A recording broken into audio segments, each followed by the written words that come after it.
এরপরে প্রশ্ন হলো, পিতামাতার পায়ের নিচে সন্তানের বেহেশত, ব্যাখ্যাটা কি শরীয়ত সম্মত? ভাই, কোরআন হাদিসের কোথাও সরাসরি এইভাবে বলা হয় নাই যে পিতামাতার পায়ের নিচে সন্তানের জান্নাত। এই কথা ডাইরেক্ট এইভাবে কোথাও বলা হয় নাই।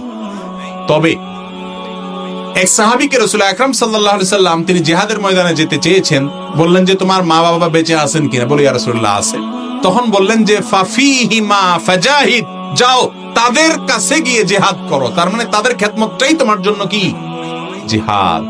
এবং রাসূল আকরাম সাল্লাল্লাহু আলাইহি সাল্লাম প্রসঙ্গত বলেছেন যে জান্নাত তাদের সেবার মধ্যে নিহিত, আল্লাহর সন্তুষ্টি তাদের সেবার মধ্যে নিহিত। তার মানে ঘুরে ফিরে প্রায় একই জিনিস দাঁড়ালো, রিদার রব্বে ফি রিদাল ওয়ালিদাইন ওয়া সাখাতুর রব্বে ফি সাখাতিল ওয়ালিদাইন। মা বাবার সন্তুষ্টির মধ্যে আল্লাহর সন্তুষ্টি নিহিত, আর মা বাবার অসন্তুষ্টির মধ্যে আল্লাহর অসন্তুষ্টি নিহিত।